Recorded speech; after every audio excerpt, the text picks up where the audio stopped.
That's JIC@kerrvilletx.gov, and I'll repeat that again in just a minute. Our unified PIO team will confirm your interview, your time, and who you're going to be able to interview at least an hour in advance.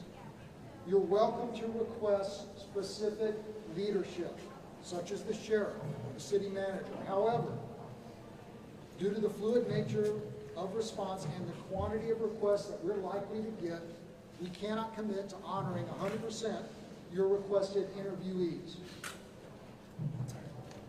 Footage. Our joint BIO team will be in the field today, and we're going to be collecting images and B-roll of response and recovery efforts. As soon as it can be made available, a link will be emailed from our JIT email address for you to download material for your own use. Contact information. If you signed in yesterday and provided us with your contact information, you should be part of our media list and should have received a confirmation email last night.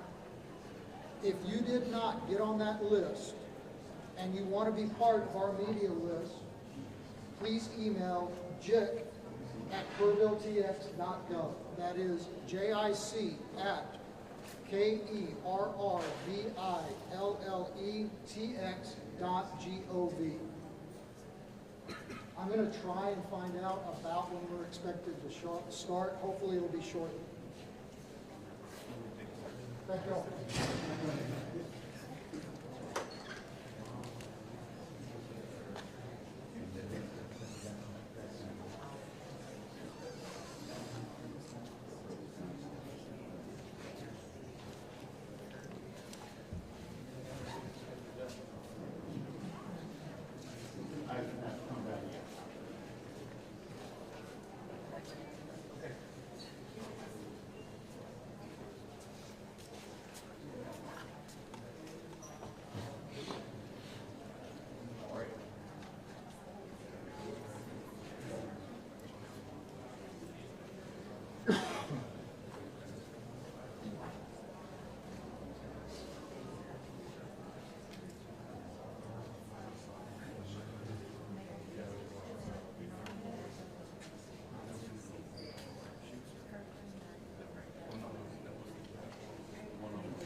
Ready?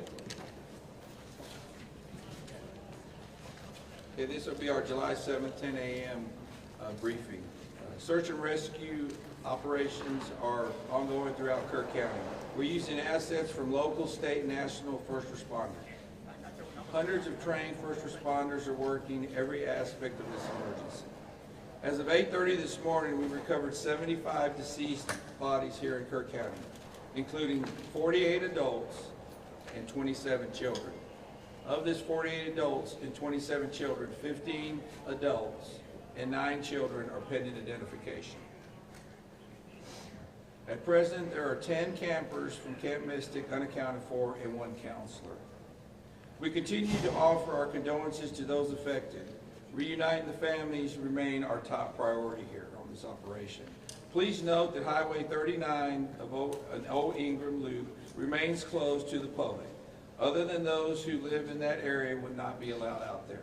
I will now turn it over to City Manager Dalton Rice. Good morning, Dalton Rice, the City Manager for the City of Kerrville. As everybody knows, we are working in conjunction with the city under a unified command response, and again, a lot of devastation. Our hearts go out to the families and the victims. We want to continue to work together as a community. We love the media support on this to be able to communicate that message, communicate family, communicate togetherness, and we really appreciate all the support in helping us be able to do that. Search and rescue, as the sheriff said, search and rescue operations will continue today from Hunt in North Kerr County all the way to Canyon Lake in Comal County. Now, we're only focused on the Kerr County side, but we wanted to talk about that because a linear from Hunt all the way to Comal County in a straight line distance is over 100 kilometers. This is a massive field that is happening, and again, this is unprecedented flood events. So we are still currently in the primary search phase, which is the rapid one. They are running it, we have different segments that are gridded out. Each one of those segments are taking anywhere between an hour to 3 hours, up to 2 kilometers for each segment. So what that means is they're running into a lot of technical challenges with terrain, with water, even potentially, with weather, in the rising fields. We've talked about this before. Volunteers stay out of the way because if we start getting weather reports and all the other complications that are out there, we then have to pull off of those search and rescue missions to be able to communicate to those volunteers to get off, to make sure that they don't become victims themselves. Those operations involve 19 different local and state agencies, in addition to conducting primary and secondary searches. They will be conducting welfare checks on areas in North Kerr County impacted by power outages. And when we say search and rescue operations, that is boat, walking, on the ground, dogs, drones. Again, keep personal drones out of the air. Helicopters. We do have other assets that are continuing to search as well. As of present, KPUB, which is the Kerrville Public Utility Board, is reporting continued power outages between Hunt and Ingram along the South Fork of the Guadalupe River in Hunt. In the South Fork area, there are approximately 40 down power lines and significant infrastructure damage. KPUB has brought in additional utility personnel to help with restoration, but it's not possible at this time when the power is going to be restored. There are some substations along with those power lines that we are still trying to get access to just from debris buildup or them being completely wiped out. So we do not have an estimated time on when those are going to be fixed. We continue to have substantial number of requests for volunteers, as I said before, and donation opportunities. We are asking those who want to volunteer to contact the Salvation Army in Kerrville by phone at 830-465-4797 or in person at 855 Hayes Street in Kerrville. Monetary donations can be made on the Community Foundation of the Texas Hill Country's website at www.communityfoundation.net. They have a Kerr County Relief Fund set up on that site. And I will now turn it over to the Mayor, Joe Herring. Thank you for being here. I need to tell my community and those families who are waiting, this will be a rough week. Primary search continues, and we remain hopeful every foot, every mile, every bend of the river. Our work continues. You need to know that we have been blessed with help from the community, from the state, and the nation. We have trained experts who are helping in this effort. If you want to volunteer, it is important that you contact Kerrville Salvation Army and register. Dalton gave that number, but I'm going to give it again. 830-465-4797.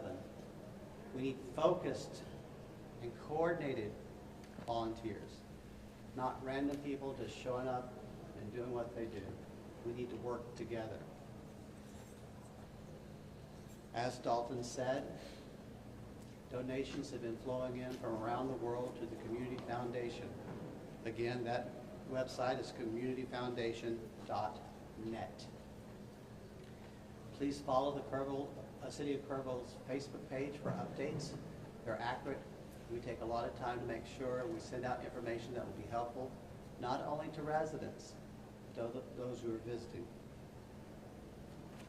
I've said this 100 times, and I will say it again. We need your prayers. We need your prayers. Thank you. And now, Senator Ted Cruz.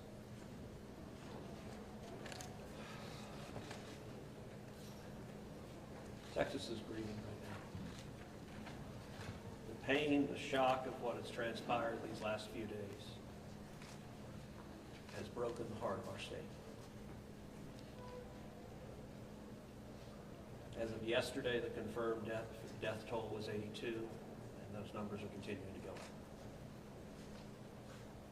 The children, the little girls who were lost at Camp Mystic. It's every parent's nightmare. Every mom and dad. Last week, we were picking up our daughter from camp here in Hunt. Our girls have gone to camp here for a decade. The Hill Country is an incredible part of Texas, part of the country. The natural beauty here is incredible. The camps that have raised generations of little girls and little boys and instilled character and love and faith are extraordinary institutions. And I'll tell you, the pain in our state, and it's every part of the state. You've got Texans from all over the state who were here celebrating the 4th of July. A week ago, this was a time of great celebration. You're dropping your little girl off at camp, your little boy off at camp. You're celebrating Independence Day. You know that your child is going to be swimming, canoes, and horseback riding, and doing archery, and making lifetime friends. And then suddenly it turns to tragedy. For the last several days, I've spoken to multiple parents, scared out of their mind. Do you know anything? Where is my daughter? There's still 10 girls and 1 counselor from Camp Mystic that are unaccounted for. And the pain and agony of not knowing your child's whereabouts, it's the worst thing imagined. But I want to say, in the face of all of this, it is simultaneously inspiring. Every time there's a tragedy, every time there's a natural disaster in Texas, Texans come together. Texas is a big state. We've got 31 million people, and we have hurricanes, we have tornadoes, we have wildfires. Tragedies hit this state, natural disasters hit this state, and without fail, 100 out of 100 times when that happens, we see Texans coming together, helping each other, engaging in acts of heroism. There have been over 850 high water rescues since this flooding began. 850. You look at extraordinary stories of Eagle Scouts pulling campers out of harm's way. I was just hearing a story of one counselor whose head was right at the water holding up 2 mattresses with campers on those mattresses. That kind of courage, that kind of selflessness. And then there are the first responders. The local first responders, I want to thank every one of the first responders at the local level, at the city level, at the county level, at the state level, at the federal level. In the first few hours of this flood, I was on the phone with Governor Abbott was on the phone with Lieutenant Governor Dan Patrick. I was on the phone with Nim Kidd, the head of the Texas Department of Emergency Management. And then I called President Trump. I called President Trump. He was having dinner at the time. It was still early in what was transpiring. And I wanted him to know, I said, Mr. President, everything we're hearing right now, this appears to be bad, really bad. There may be a very significant loss of life unfolding right now in Texas. And I will tell you, the President said, Ted, anything Texas needs, the answer is yes. Whatever assets you need, whatever resources you need, yes, let us know, and we will provide everything. Within hours, we had helicopters, over a dozen helicopters in the air. National Guard, DPS, game wardens, Coast Guard, doing search and rescue, reaching down. We've all seen the videos of little girls being pulled up, hoisted out of harm's way. Incredible courage and heroism. Search and rescue is the first stage, but the process of coming together and rebuilding is going to take longer. And I will say to all the grieving families, to all of those who've gotten the worst news imaginable, that your little girl, she's gone. I will say for many of us, those are friends and neighbors who've lost children. Got multiple kids who go to school with my girls.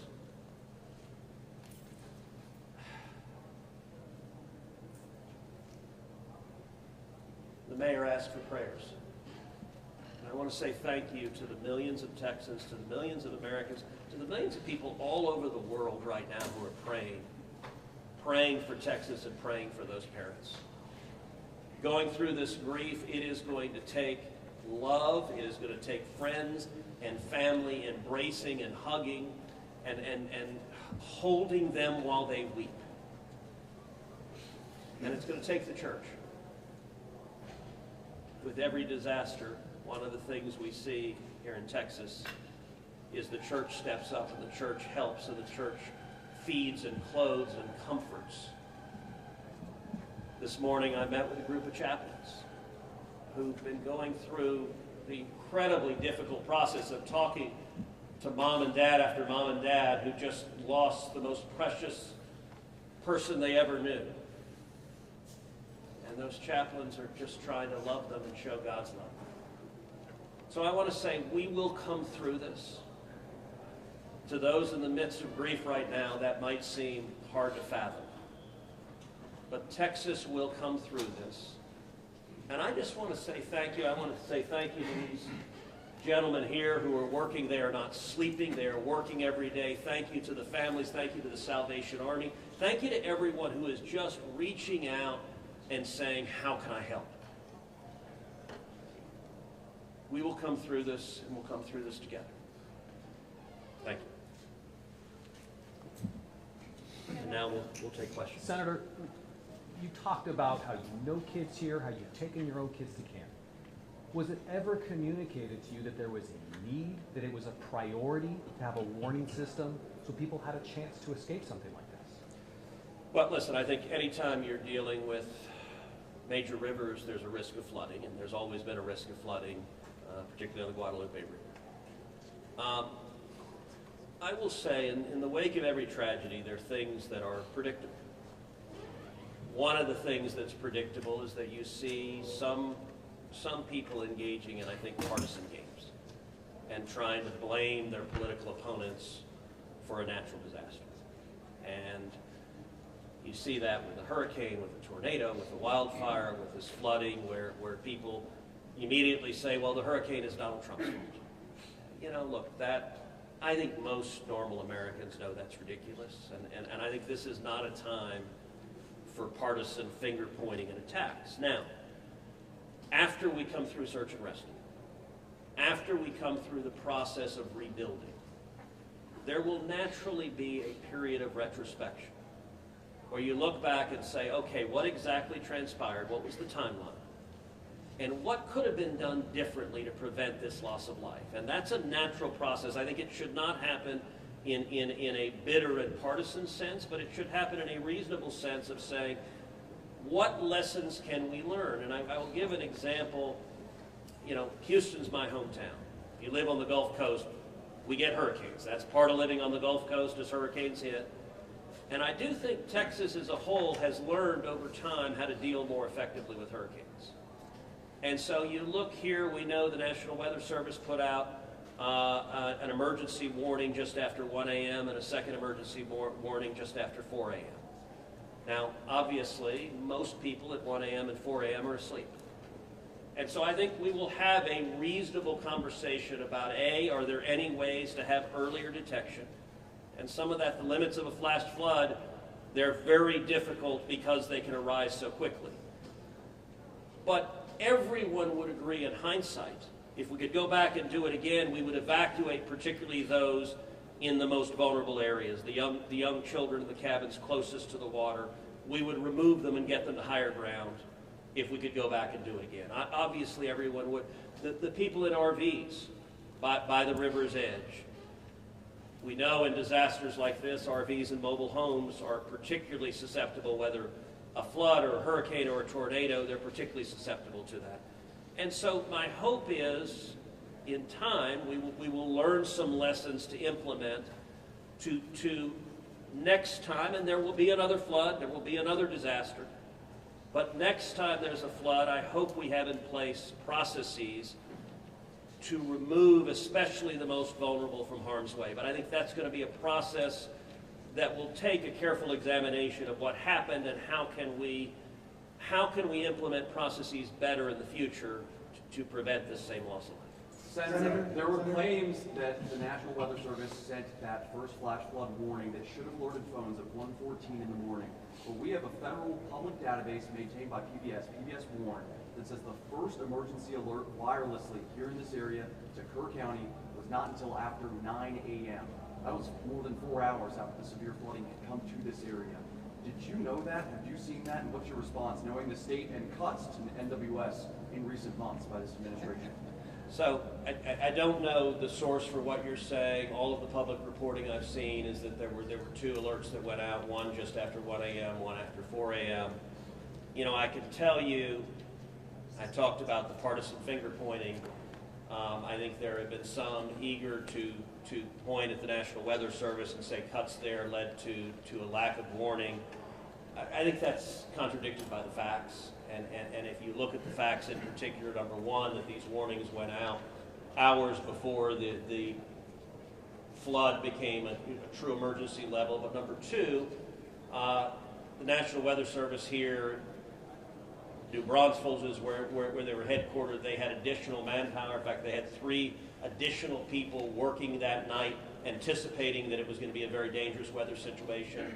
I also think it's worth noting that the National Weather Service Union, which has been very critical of the DOJ cuts, has publicly said that they don't believe that the reduction in staffing had any impact whatsoever on their ability to warn of this event. And so, look, I think it is reasonable over time to engage in a retrospective and say at every level what could have been done better, because all of us would want to prevent this horrific loss of life. But I think just immediately trying to use it for either side to attack their political opponents, I think that's cynical and not the right approach, particularly at a time when we're dealing with a crisis and we're dealing with grief. But does this make you question whether there should be cuts at the National Weather Service and FEMA? I know you've been supportive of FEMA. Look, I am very supportive of FEMA. I'm very supportive of the National Weather Service. They both perform essential roles, and I think it is critical in every federal agency, particularly when you're dealing with public safety, that we make sure that critical roles are maintained. That's a longer and broader discussion, but as I said, everything from the public evidence indicates that was not a contributing factor to what Is occurred. it possible to get Dalton in just to talk about that and what the National Weather Service alerts? Because there were escalating forecasts throughout the day from the National Weather Service. What did the emergency managers of the county and other local officials do with that information? Starting at 1:15 and onward, where you had the dire river forecast at 6:30, were emergency managers doing anything to put these processes in place to warn people on the river? So overall, we were preparing for the July 4th, weekend. So we had National EMR on site. We were, basically stood up kind of an incident command post, if you will, to prepare for that event. So everybody was kind of up, looking at weather. We looked at the weather before. when you looked at the National Weather Service, excuse me, flood map, it spanned all the way from the west side of Texas, with Kerr County kind of being in that upper northeast corner of it. And so everybody, including the National Weather Service, was looking at where's the rain going to hit. We know it's somewhere in here, but with rain, especially when you're dealing with terrain, you got to figure out. Sometimes you don't know until it falls. So once it starts falling, then you got to figure out, okay, how's the watershed going to do this? How's the science going to work? And when you have that north and south fork that we had talked about before, it all converged into one. We do know that a lot of the camps were looking at this just as much as everybody was. With the rainfall percentages, even the National Weather Service had looked at, and don't quote me on the numbers, but it was anywhere between 1 to 7 inches. We got significantly over that. And again, when it goes into very congregated areas and how that watershed shifts into the rivers, that impacts things. And so the camps, obviously, we've heard stories where campers were getting up. They were up at 3:30 in the morning. They were trying to move to higher ground. That's the head. And the other interesting part of the terrain, and we've talked to UGRA folks as well. This is the headwaters of the Guadalupe. This is the beginning. This is where everything forms when it comes into the North and South Fork. And so as those things develop, it develops very rapidly, very quickly, and this rose very quickly in a very short amount of time. And so those campers that were able to do that, it worked. There's been the other question, I'll just give this one out. Evacuation. Well, why don't we evacuate? Well, evacuation is a delicate balance, because if you evacuate too late, you then risk putting buses, or cars or vehicles or campers on roads into low water areas trying to get them out, which then can make it even more challenging, because these flash floods happen very quickly as well. And so we saw that in 1987, but was there any discussion about that earlier when it wasn't too late? Was there any discussion about that among the officials? Sorry, repeat your Sorry, question. Was there any discussion to evacuate or activate any emergency plans before it was too late, where it would be very dangerous? Well, so again, just like disasters in Texas everywhere, it's very tough to make those calls, because what we also don't want to do is cry wolf. We don't want to make sure that we activate it at the right time. It is very difficult, very challenging, especially with this. We're looking at 100 kilometers, right? That's a big straight line distance. That's not even along the river. These areas take a lot of time to get out to. So even when first responders were on the ground at 3:30 in the morning, and we had reports. We had first responders that were getting swept away, actually responding to the first areas of rainfall. That's how quick it happened. First responders who have experience, who are Swiftwater qualified, were driving to as soon as the rain started falling, were driving to these areas, and one of them got swept off the road. So well taken. One last question, everybody, one last question. Between 1 and 4 a.m. from local law enforcement to the camp, saying, I know you can't get buses in an hour, but was there anyone telling the camp between 1 and 4 a.m., you need to get the girls to higher ground, at the very least, even if they have to walk up there in the rain, as many of them actually ended up doing? Was there any communication from local law enforcement or anyone at that camp between 1 and 4 a.m.? That I don't know off the top of my head. What I do know, though, is there's 55,000 people in Kerr County. Kerr County is a massive, massive area. From here to those camps is 45 minutes on a good day. And so, obviously one of the big challenges that we have, even when you have cell service, a lot of those areas don't even have cell service. Radio communications towers, radio towers within the hill country, it becomes very challenging. So there's a lot of areas, especially when weather comes in, where cellular towers are down or you already have bad service. So there's a lot of factors that play and a lot of variables in there on communication that, again, I think as we work through this process, we know everybody has a lot of questions regarding what are the next steps and what's next. And I think all of these are all great questions. And as we continue search and rescue and as we continue to move to the next step, we definitely want to dive in and look at all of those things, from cell service tower to radio communications, emergency alerting, any of those things. I think we all really need to take a look at and review, and we're looking forward to doing that once we can get this search and rescue and stuff. In regards to the total number of, before I say anything else, I just want to say thank you to you, all the first responders, everyone involved. We've been praying. Thank you. Community's been praying. The media's been praying. Thank you guys for doing that. I've got two questions. One for you, trying to get an accurate count on number of missing. I know you can't. I know we don't know we don't know what we don't know. Yes. But do we know a rough idea on total estimates that are still missing overall throughout the county? And then one other follow-up. This may be for Senator Cruz. A lot of speculations being made about this being somehow man involved with the weather modification, with some of the rainmaker technology, working with farmland. Do you think any of that, is there going to be any investigations into that, or can you communicate anything on that? Let me answer your first question. I'll definitely turn that second one over. So, on the first question, with missing persons, so obviously we have the knowns, the Camp Mystic kids, which is the numbers coming down as the sheriff has stated, and then we have the unknowns. But we don't know what we don't know. We actually have a 5 hotline line. It fluctuates between 3 and 5, but we're working on it. We get calls 24 hours, 7 days a week. We haven't hit the weeks yet, but we're still taking in calls. We are collecting all that information. So we don't have a solid number that we're willing to talk about right now. We do know that it is a lot, because we also are getting a lot of fake calls. You're looking. This is a worldwide discussion, and we're dealing with scammers. Victims' families are being reached out to, saying that they have their kids, pay me money. It's heartbreaking. It's absolutely heartbreaking. We're dealing with with mental health issues, where people are calling saying they have visions. All of these things we're dealing with on a day-to-day basis, and we're having to vet this information, and it becomes very taxing on our people.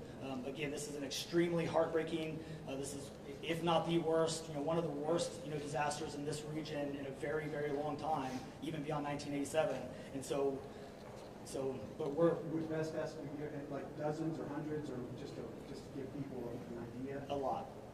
So, At what point do you think? The follow-up, yeah. Yes. the follow-up question. Yeah, And not to get into the weeds on, people are asking lots of questions, and where should we start the investigations after? to the best of my knowledge, there is zero evidence of anything related to anything like weather modification. And look, the internet can be a strange place. People can come up with all sorts of crazy theories. What I know is a reality is that a whole lot of Texans are grieving right now. I will tell you, I was visiting with one parent who was talking about online, being harassed online because their information was public, that they had a little girl who was missing at Mystic. And look, there are a lot of people who are messed up, and my call for everyone, there's a time to have political fights, there's a time to disagree. This is not that time. This is a time just to reach out, support each other, go volunteer at the Salvation Army, give them money, go volunteer at your church, you know what I did when this happened? Just go hug your kids. Because I got to tell you, I hugged my girls with tears in my eyes, because every one of us who's a parent, there but for the grace of God go I. And nothing will fill the void in these moms and dads' hearts, but they'll make it through it. And every one of us, we have an obligation to come through and help them make it through it. And look, Texas will come through, and let me say, Kerr County, the Hill Country is incredible, it is beautiful. And these summer camps, Camp Mystic is an incredible Texas institution. For a century, it has made a profound difference helping young girls become strong women in Texas and across the country. And so, for me at least, I'm praying for these camps, I'm praying for all the campers, everyone implicated, everyone impacted, and I hope we come together and stand as one. Thank you. There Thank are you, no more everyone. questions. Thank you, everybody.